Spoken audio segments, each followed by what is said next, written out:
ধারাবাহিক বাইবেল অধ্যয়নে আমরা আপনাদেরকে স্বাগত জানাই।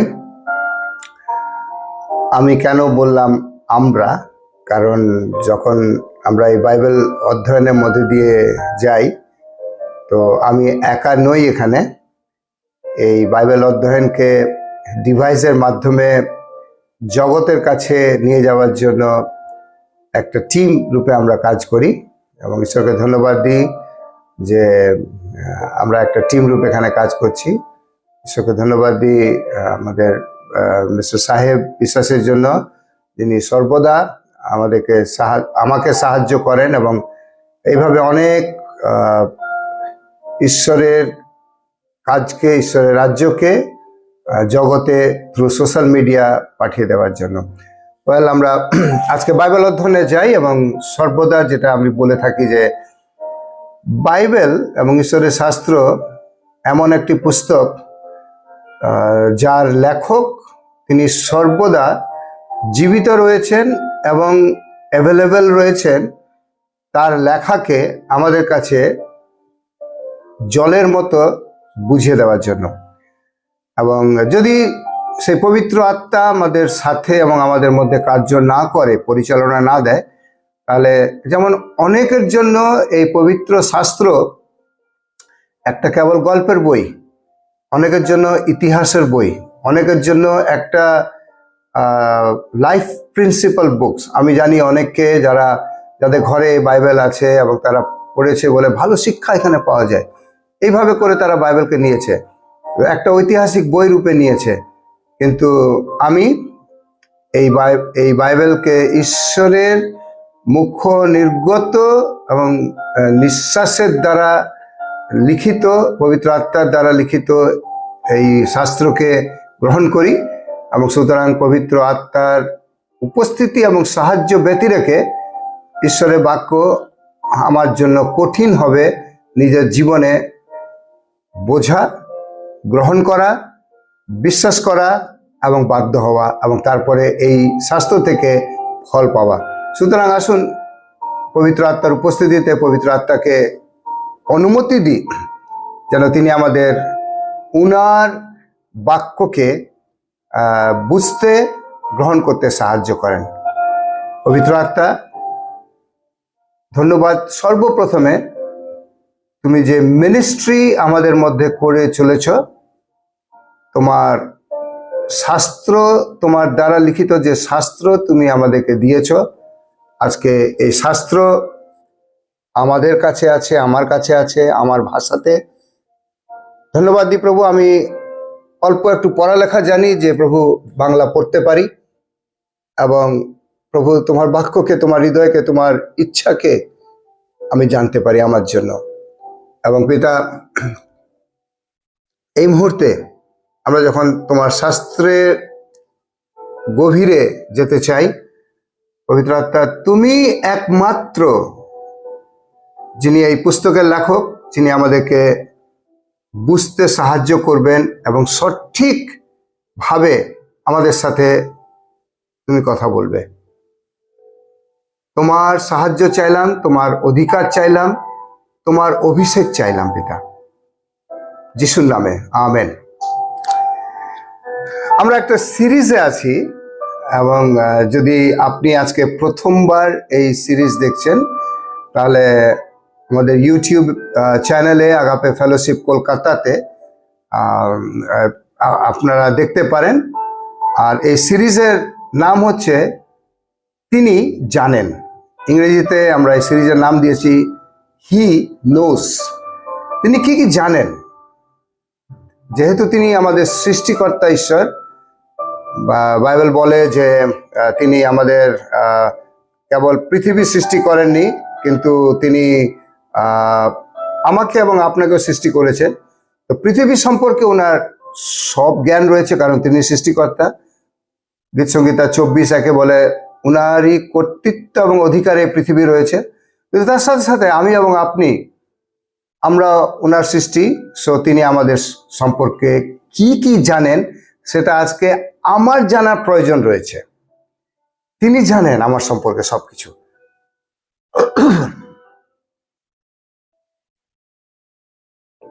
কিন্তু আজকে আমার জানার প্রয়োজন রয়েছে তিনি কি কি জানেন আমার সম্পর্কে। এক কথায় যদি বলি সবকিছু। কিন্তু আমরা এই সিরিজের মধ্যে রয়েছি যে তিনি উনার বাক্যেতে কোথায় কিভাবে কাকে বলেছেন যে আমি তোমার সম্পর্কে কি কি জানি। এবং আজ অবধি যেটা আমরা কভার করেছি 6টা বিষয়, সেটা আমরা প্রথমে মথি লিখিত সুসমাচারে পেয়েছি যে তিনি আমার চুল সম্পর্কে জানেন, আমার মাথায় কতগুলো চুল রয়েছে। যদি এর আরো বিস্তৃতভাবে জানতে চান এর আগের সিরিজগুলো আপনারা দেখবেন। দ্বিতীয়, তিনি আমার জানেন আমার শুরুয়াত, আমি কিভাবে সৃষ্টি হয়েছি। ইনফ্যাক্ট তিনি আমাকে সৃষ্টি করেছেন আমার গর্ভে, আমার মাতার গর্ভে, ভুল ক্ষমা করবেন, আমার মায়ের গর্ভে তিনি আমাকে সৃষ্টি করেছেন। তো তিনি আমার সৃষ্টি জানেন। ইনফ্যাক্ট ঈশ্বরের বাক্য বলে তিনি নাকি জগৎ পত্তনের পূর্বে নির্ধারিত করেছিলেন আমার এই পৃথিবীতে আসা। তৃতীয় বিষয় যেটা আমরা দেখেছি যে এটা খুব মজার এবং গভীর বিষয়, যত দিন যাচ্ছে আমি এই বিষয়টা সম্পর্কে ঈশ্বর আমাকে আরো বেশি শিক্ষিত করছেন, যে তিনি জানেন উনার সম্পর্ক আমার সাথে কি আছে। এটা একটা গভীর আশীর্বাদের বিষয়। আমি ছোট একটা উদাহরণ দিয়ে এগিয়ে যাব এই বিষয়টাকে।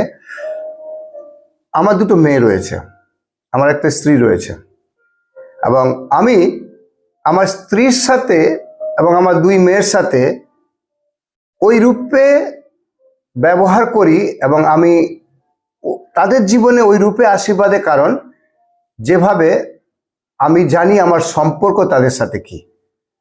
রাস্তার একজন আগন্তুক বা একজন অপরিচিত মানুষের সাথে নিশ্চয়ই আমি একই ব্যবহার করব না যেটা আমি আমার স্ত্রীর সাথে এবং আমার মেয়ের সাথে করব, বা আমার এক পরিচিত বন্ধুর সাথে করব।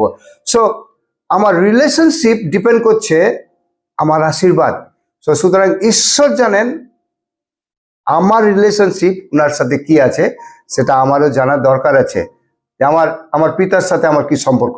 চতুর্থ বিষয় যেটা আমরা শিখেছি এর আগে সিরিজগুলোতে, তিনি আমার নাম জানেন। আমার নাম আপাতত 3টে, ববি, রবার্ট, আশিস, এবং তারপরে পরিবারের পদবি হচ্ছেন দাস। তিনি আমার নাম জানেন, তিনি আপনারও নাম জানেন, বাইবেলে লেখা রয়েছে। আমরা গত সিরিজে দেখেছি তিনি আমার হৃদয়ের সব কিছু জানেন। আমরা তো মানুষের যখন দেখি বাইরে দেখি, মুখের হাসি দেখি, চোখ দেখি, কান দেখি, না গায়ের রং দেখি, জামা কাপড় দেখি, কেমন ব্যবহার করছে, কোথায় হাত পা নড়াচ্ছে, কিন্তু ঈশ্বর তিনি আমাদের হৃদয়কে জানেন। এটা আমরা শিখেছি। তারপরে গত সিরিজে আমরা শিখেছি তিনি আমার বিচারগুলো জানেন, আমার ভেতরের সিদ্ধান্তগুলো জানেন। এবং আজকে 7ম বিষয় চলুন আমরা দেখতে আরম্ভ করি। তিনি জানেন আমার চিন্তার বিষয় সকল, চিন্তা এবং দুশ্চিন্তা। নাও এই 2টো শব্দকে বুঝতে আমার অনেক বছর লেগে গেছে। আমরা অনেকে মিলিয়ে দিয়ে দুটোকে, চিন্তা এবং দুশ্চিন্তা। প্রথমে আসুন আমরা ঈশ্বরের বাক্যকে দেখি এবং তারপরে এই 2টো শব্দকে নিয়ে আমরা কিছুক্ষণ আলোচনা করব। মথির দ্বারা লিখিত সুসমাচার 6 অধ্যায় 25 এবং থেকে 34 পদ, একটা লম্বা পদ, হয়তো অনেক সময় লেগে যাবে পড়ার জন্য, কিন্তু আমি তা পড়তে চাই। এখানে যিশু তিনি নিজেই নিজের মুখে এই শিক্ষা দিয়েছিলেন আমাদের প্রত্যেকের জন্য, ওই সময় শিষ্যদের জন্য, আজকে আমার জন্য। তিনি বলছেন, এই কারণে আমি তোমাদের বলছি, জীবন ধারণের জন্য খাদ্য কি পানীয়ের বিষয়ে কিংবা শরীরের জন্য পোশাকের বিষয়ে দুশ্চিন্তা করো না। ওকে, আমাদের জগতে থাকার জন্য, বেঁচে থাকার জন্য আমরা যেগুলো বিষয়ের জন্য চিন্তা করি, তারপরে একটা লেভেলে চলে গেলে আমরা দুশ্চিন্তা করি। চিন্তা কখন করি? মনে করুন আমার কাছে পয়সা আছে, আমার ব্যাংকে টাকা আছে, আমার পকেটে টাকা আছে, বা আমাকে কেউ প্রমিস করেছে যে আমাকে ও কিনে দেবে, তো অর্থ রয়েছে, কিন্তু আমাকে জামা কিনতে হবে, আমাকে খাওয়ার কিনতে হবে, আমাকে পানীয় জলে কিছু কিনতে হবে। ওই সময় আমি চিন্তা করব যে আমার প্রয়োজন আছে, কোন মার্কেটে, কবে, কোথায়, কি রঙের, কি সাইজের, কি স্টাইলের জামা আমি কিনবো, এটা হচ্ছে চিন্তা। কিন্তু আজকে আমার জামার প্রয়োজন আছে। আমার জীবনে অনেকবার ঘটেছে, আমার কলেজ লাইফে, ইউথ লাইফে। আমি একটা ছোট্ট ঘটনা বলতে চাই। আমি যখন আমার বিটিএইচ এর গ্র্যাজুয়েশনের দিন এসছে, আমার যারা যে বন্ধুরা ছিল তাদের বাবা মায়েরা অনেক কিছু কিনে দিয়েছে তাদের জন্য, নতুন জামা, নতুন স্যুট, জুতো। কিন্তু আপনি জানেন, আমার কাছে একটা ছেঁড়া জুতো ছিল। আমার গ্র্যাজুয়েশনে নতুন একটা জুতো কেনার পয়সা ছিল না। এটা আমার জন্য দুশ্চিন্তা, যখন আমার প্রয়োজন আছে কিন্তু আমার কাছে স্রোত নেই বা সোর্স নেই। তো এটা হচ্ছে দুশ্চিন্তা। চিন্তা হচ্ছে আপনার কাছে অর্থ আছে কিন্তু আপনি কিভাবে কিনবেন। কিন্তু যখন আপনার কাছে অর্থ নেই, আপনার কাছে স্রোত নেই, আপনি বা আমি অভাব বা দুর্ভিক্ষের মধ্যে রয়েছি, ওই বিষয়ে যখন আমি চিন্তা করছি, সেটা চিন্তাটা দুশ্চিন্তাতে চলে যাচ্ছে। ঈশ্বরকে ধন্যবাদ দিয়ে এই সাক্ষ্যটাকে আমি পূর্ণ করি যে তখন আমি যে মণ্ডলী অ্যাটেন্ড করতাম, সেখানে আমি 3 বছর ওই মণ্ডলীতে পিয়ানো বাজিয়েছিলাম। এবং ওখানকার যিনি পাস্টার, তিনি হঠাৎ একদিন, ঠিক আমার গ্র্যাজুয়েশনের আগে, যখন আমি দুশ্চিন্তার মধ্যে আছি, ঈশ্বর আমার দুশ্চিন্তাকেও জানেন, তিনি আমার চিন্তাকে জানেন, আমার দুশ্চিন্তাকে জানেন। তিনি ঠিক গ্র্যাজুয়েশনের 4 না 5 দিন আগে হঠাৎ এসছে আমার বেডরুমে, হস্টেল রুমে এসে বলছে, ববি তোমার সাথে আমার কথা আছে। ইংরেজিতে তিনি বলছেন, তুমি 3 বছর আমাদের মণ্ডলীর সেবা করেছো, আমরা কিচ্ছু তোমাকে আশীর্বাদ দিতে পারিনি, তুমি এই মণ্ডলী ছেড়ে চলে যাবে এখন বাড়ি, কি চাও?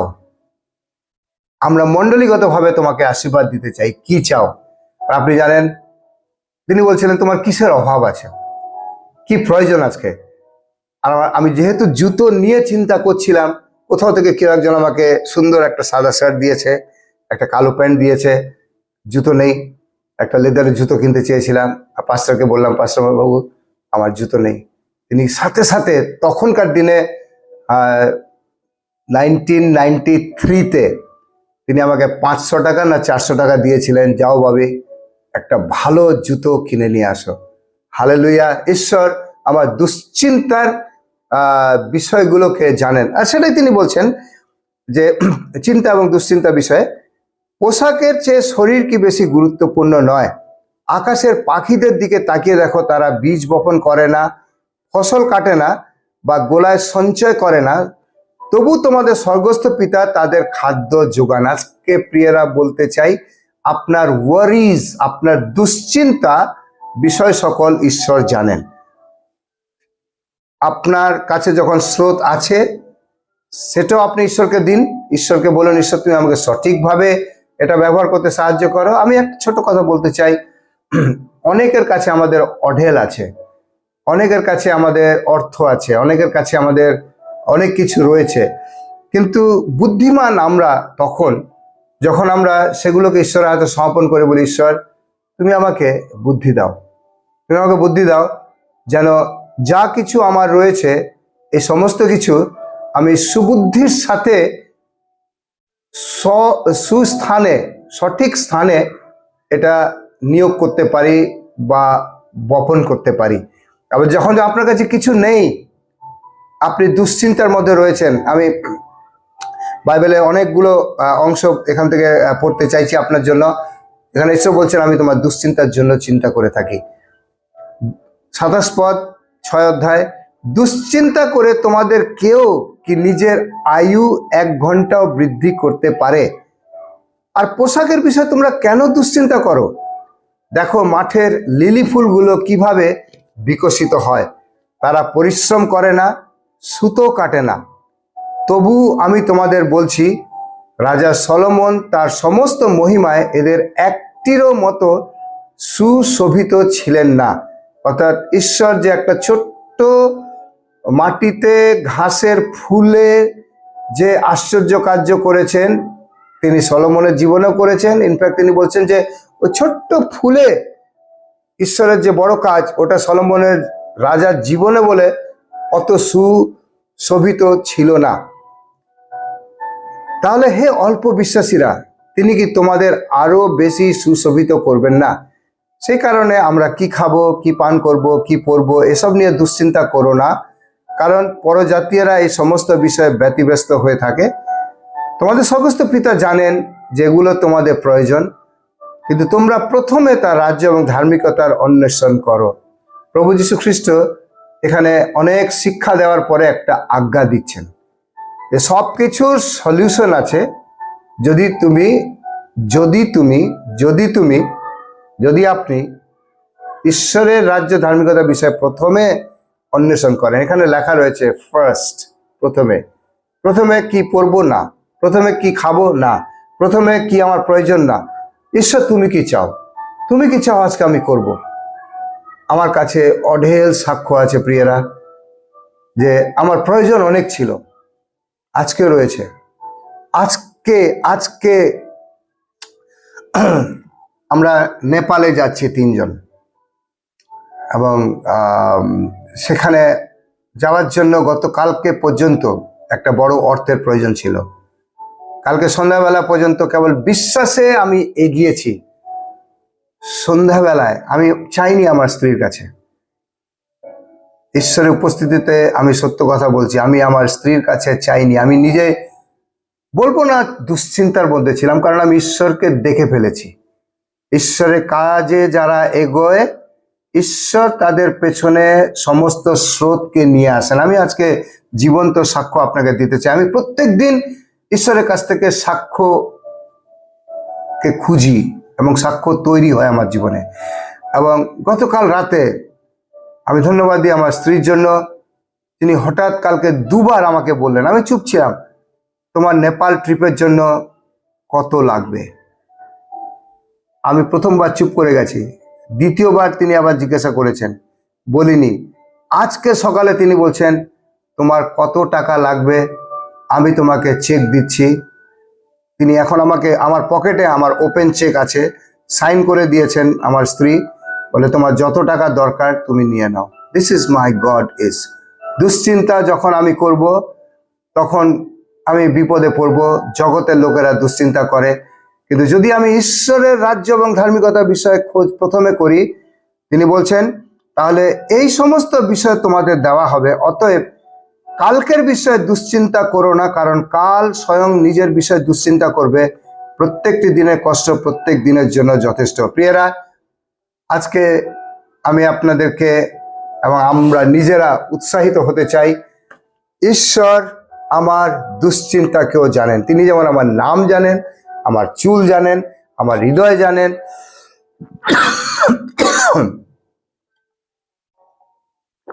আমার চিন্তা সকলকে জানেন, আমার সৃষ্টিকে জানেন, আমার আরম্ভকে জানেন। তিনি আমার আজকের দুশ্চিন্তাকেও জানেন। মানুষের কাছে যেন না দৌড়াই। আমি বলছি আপনাকে, জীবন্ত ঈশ্বরের সাক্ষ্য আপনাকে দিতে চাই। আপনার কি প্রয়োজন? আপনি যদি ঈশ্বরের কাজের জন্য আগে যাবেন, ঈশ্বরের ইচ্ছাকে আগে পূর্ণ করবেন, ঈশ্বর আপনার কাছে কাককে পাঠাবে যে মাংস চুরি করে খায়। ওই কাক রাজার বাড়ি থেকে মাংস এনে আপনাকে খাওয়াবে, বাইবেলে প্রমাণ। এবং আজকেও যারা আমরা ঈশ্বরেতে জীবন্ত রূপে জীবনযাপন করছি, তাদের জীবনে প্রমাণ। যিশুতে বিশ্বাস করে দেখি, তিনি আমাদেরকে আজকেও, তিনি আমার জীবনের উদ্ধারকারী। নিশ্চয়ই তিনি পাপ থেকে উদ্ধার দিয়েছেন আমাদেরকে। পাপ থেকে উদ্ধারকারীর নাম হচ্ছে যিশু।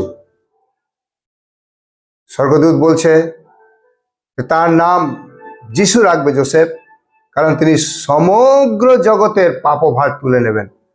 যখন বাপ্তাইজক যখন যিশুকে পরিচয় করে দিচ্ছেন তার শিষ্যদের কাছে, বলছে ওই দেখো ঈশ্বরের মেষশাবক, যিনি জগতের পাপভার নিয়ে যাচ্ছেন। সো তিনি আমার পাপ ভার নিয়েছেন, কিন্তু তারপরেও আজকে আমার দুশ্চিন্তার ভারও নিয়েছেন।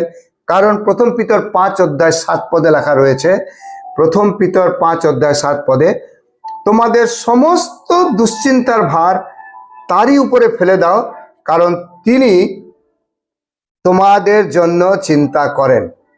ও মাই গুডনেস, ওয়াও! আমার একজন পার্টনার আছে, আমার একজন বাবা আছে, আমার একজন বন্ধু আছে, যিনি আমার জন্য চিন্তা করেন। আমরা অনেকে নিজেকে অনাথ ভাবি। প্রিয়রা, অনেকে আমরা নিজেকে অনাথ ভাবি, আমার চিন্তা, আমার জন্য কেউ চিন্তা করে না। ওকে, আমি ছোট একটা উদাহরণ দিতে চাই। আমরা জগতে আছি, জগতের অনেক খবর জানি। জানেন, গত 2 সপ্তাহে আমাদের ভারতবর্ষে একটা ওয়ান অফ দ্য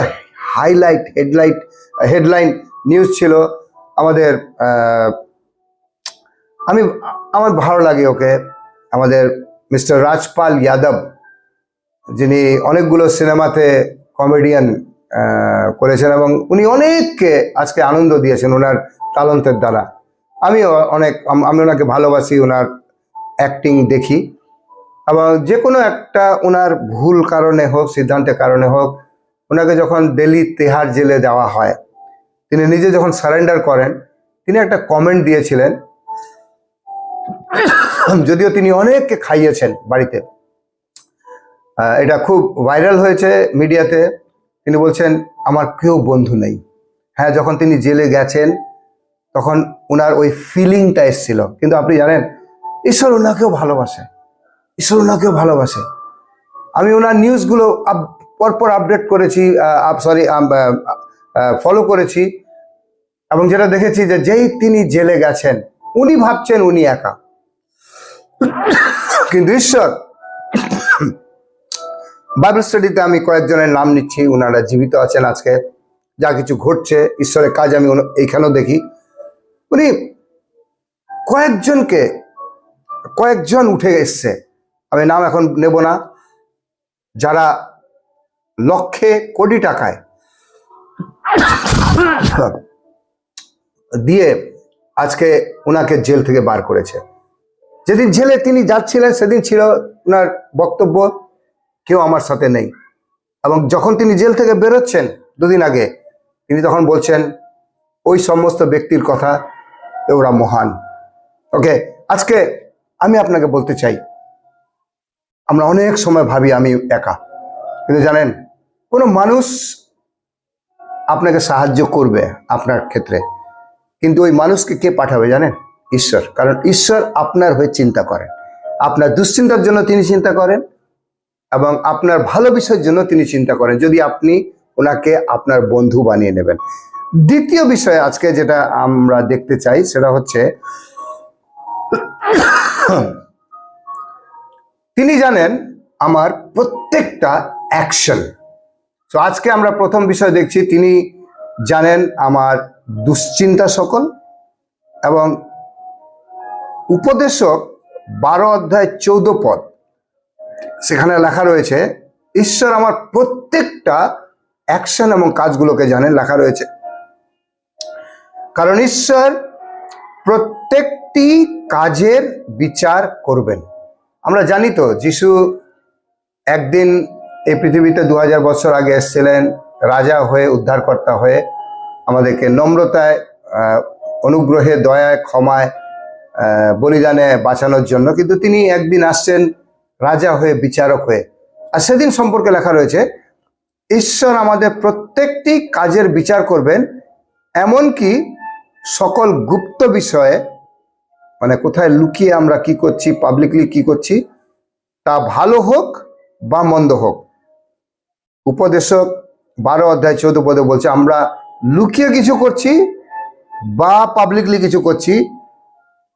আবার বলি, এর আগেও বলেছি যে সিসিটিভি ক্যামেরা তো রিসেন্টলি বৈজ্ঞানিকেরা ইনভেন্ট করেছে, কিন্তু পুরাতন নিয়মে অনেক বছর আগে, প্রায় 4000 বছর আগে, বা জানি না এক্স্যাক্টলি 3000 বছর আগে, সলোমন রাজা, যিনি উপদেশকের রাজা, লেখক, তিনি বলছেন যে ঈশ্বর আমার প্রত্যেকটা কাজের বিচার করবেন, কারণ ওনার কাছে রেকর্ডিং হচ্ছে। ওকে, সিসিটিভি ক্যামেরার মেমোরি পাওয়ার আমি জানি না, আমরা তো আমাদের মোবাইলে রাখি 256 জিবি, আর কোথাও টিভি এখন ব্যবহার হচ্ছে 1 টিবি 2 টিবি, আমি জানি না স্বর্গে মেমোরি পাওয়ারের সংখ্যাটা কি আছে। এতগুলো লোকের এভরি ডিড, প্রত্যেকটা কাজকে ঈশ্বর রেকর্ড করছেন, এবং ওনার সিসিটিভি ক্যামেরা প্রত্যেকের জন্য রাস্তায় রয়েছে, পুলপিটে রয়েছে, কর্মস্থলে রয়েছে, ইভেন টয়লেটে রয়েছে, গুপ্ত জায়গায় রয়েছে, অন্ধকার জায়গায় রয়েছে, মাছের পেটের ভেতরে রয়েছে, আগুনের মধ্যে রয়েছে, লায়ন্স সিংহের খাতের মধ্যে রয়েছে, জেলের মধ্যে রয়েছে, হসপিটালে রয়েছে। যেখানেই আমি আছি ওনার সিসিটিভি ক্যামেরা কাজ করছে। ঈশ্বরের বাক্য বলছে আমাদের প্রত্যেক কাজের বিচার হবে, ওটা গুপ্ত হোক বা পাবলিকলি হোক, মন্দ হোক বা ভালো হোক। আমি আরেকটি বাইবেলের পদ আজকে পড়ে আজকের বাইবেল অধ্যয়ন আমরা সমাপ্তের দিকে যাব। সেটা খুঁজে পাই আমরা 2 করিন্থীয় 5 অধ্যায় 9 এবং 10 পদ। প্রিয়রা, আমার বাইবেল অধ্যয়নের স্টাইল একটু আলাদা। আমি সেই সমস্ত বিষয়কে বেশি গুরুত্ব দিই যেগুলো পুরাতন নিয়ম এবং নতুন নিয়ম দুটোই গুরুত্ব দিচ্ছে। এবং পুরাতন নিয়মে রাজা সলোমন যে কথা বলছেন, নতুন নিয়মে পবিত্র আত্মায় দ্বারা পরিচালিত হয়ে পৌল তিনি বলছেন 2 করিন্থীয় 5 অধ্যায় 9 এবং 10 পদে তিনি বলছেন, তাই আমরা এই শরীরে বাস করি বা এর থেকে দূরে থাকি। ওকে, অর্থাৎ আমি যতদিন বেঁচে আছি বা আমি আনকনসিয়াস রূপে বা আমি মারা গেছি, আমাদের লক্ষ্য হলো ঈশ্বরকে সন্তুষ্ট করা। আমাদের লক্ষ্য হলো তাকে সন্তুষ্ট করা। 10 পদ, কারণ আমরা সকলে খ্রিস্টের বিচার আসনের সামনে অবশ্যই উপস্থিত হব। তার মানে কেউ বাদ যাবে না। আজকে যারা আমরা মণ্ডলীর অংশ, যারা আমরা বাইবেল পড়ি না, ঈশ্বর আরাধনা করি, ঈশ্বর আরাধনা করি না, যারা ঈশ্বরকে জানি, ঈশ্বরকে জানি না, যে কেউ হোক না কেন, আমরা কোনোদিন বলতে পারবো না ঈশ্বর আমি কোনোদিন জানিনি তোমাকে। ওকে, বাইবেল বলছে, পৌল বলছে আমরা সকলে মানে খালি মণ্ডলীর লোককে বলা হয়নি বা যারা বাইবেল পড়ছে তাদের না, সকলে মিন্স জগতে সকলের জন্য। আমরা সকলে খ্রিস্টের বিচার আসনের সামনে অবশ্যই, নিশ্চয়ই, অফকোর্স, অ্যাবসলিউটলি উপস্থিত হব, যেন প্রত্যেকেই, শুনবেন, যেন প্রত্যেকেই শরীরে বসবাস করার কালে সৎ বা অসৎ যে কর্ম করেছে তার প্রাপ্য ফল পায়। কি বলছে? তার মানে সলোমন রাজা বলছে আমাদের গুপ্ত বিষয় বা বাহ্যিক বিষয়, আমাদের ভালো জিনিস বা মন্দ জিনিস। পৌল বলছে যে শরীরে বসবাস করার কালে, অর্থাৎ যতদিন আমার আত্মা শরীরে আছে, শরীরটা আমাদের একটা টেম্পোরারি বাড়ি। ওকে, আমরা এই শরীরটাকে নিয়ে অনেক কিছু করি, তো এটা আমাদের ভাড়া বাড়ি অ্যাকচুয়ালি। হ্যাঁ, ঈশ্বর এটা ভাড়া বাড়ির মতো দিয়েছেন। আমাদের অরিজিনাল বাড়ি স্বর্গে আছে। আত্মা হচ্ছে আমি হচ্ছি আত্মা। ওকে, আর এই আত্মা এই ভাড়া বাড়ি থেকে বেরিয়ে যাবে একদিন। আমি 9টা ভাড়া বাড়ি চেঞ্জ করেছি। আমি জানি ভাড়া বাড়িতে আমার কোনো ভ্যালু নেই। তো ভাড়া বাড়ি থেকে যতদিন আছি, সৎ বা অসৎ যে কর্মই করেছি, আজকে পবিত্র আত্মা আমাকেও চেতনা দিচ্ছে, কনভিক্ট করছে, ভাবে লুকিয়ে তুমি কি করেছো। আজকে ঈশ্বরের অনুগ্রহে আমরা ক্ষমা চাই ঈশ্বরের কাছে। প্রভু, কারণ তুমি জানো আমার প্রত্যেকটা কাজ, তোমার প্রত্যেকটা কাজ জানো। ওকে, আমি কোথায় কি করেছি, গুপ্তভাবে হোক বাইরেভাবে হোক, সৎ কাজ করেছি না অসৎ কাজ করেছি। পৌল বলছে এবং সলোমন রাজা বলছে বিচার হবে। আমার একটা গান করতে ইচ্ছা করছে, খুল जाएंगी किताबे जब भी हिसाब होगा, इंसाफ का तराजू यीशु के हाथ होगा, जो भी तू कर रहा है यीशु वो देखता है, जो भी तू कर रहा है यीशु वो देखता है। এই গানটা পুরো করলে খুব ভালো হতো, কিন্তু আমাদের সময় শেষ।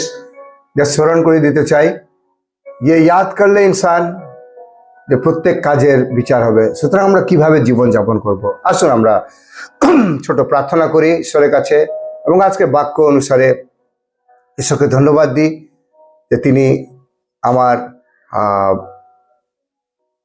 কার্যকে জানেন, ওকে, এবং তিনি আমার দুশ্চিন্তাকেও জানেন। পিতা ঈশ্বর, ধন্যবাদ তোমার বাক্যের জন্য। তুমি কেবল আমাদেরকে ভয় দেখাওনি, কিন্তু তুমি সমাধান দিয়েছো আমাদেরকে, যে আমাদের প্রত্যেকটা বিষয়ের জন্য তুমি চিন্তা করে থাকো। এবং ধন্যবাদ দিই পিতা, তুমি আমাদেরকে চেতনা দিচ্ছ যে আমরা যদি সৎকর্ম করে থাকি তার পুরস্কার পাবো, তারও বিচার হবে। অসৎকর্ম করে থাকি গুপ্তভাবে হোক, এই শরীরে বসবাস করার সময় তুমি আমার বিচার করবে। সতর্ক হয়ে এবং প্রভু সেই জ্ঞানে তুমি আমাদের জীবনকে এই পৃথিবীতে যিশুর অনুগ্রহেতে, তোমার অনুগ্রহেতে, তোমার ভয়ে, তোমার শিক্ষায় আমাদেরকে পরিচালনা করো প্রত্যেক দিন। পবিত্র আত্মা, ধন্যবাদ তোমার বাক্যের জন্য। যারা আমরা শ্রবণ করছি এই বাক্য, তুমি আমাদেরকে গঠন করছো। শ্রবণকারীরা, বাধ্যকারীরা গঠিত হইবে, যিশুর নামে চাই, আমেন। ঈশ্বর আশীর্বাদ করুন।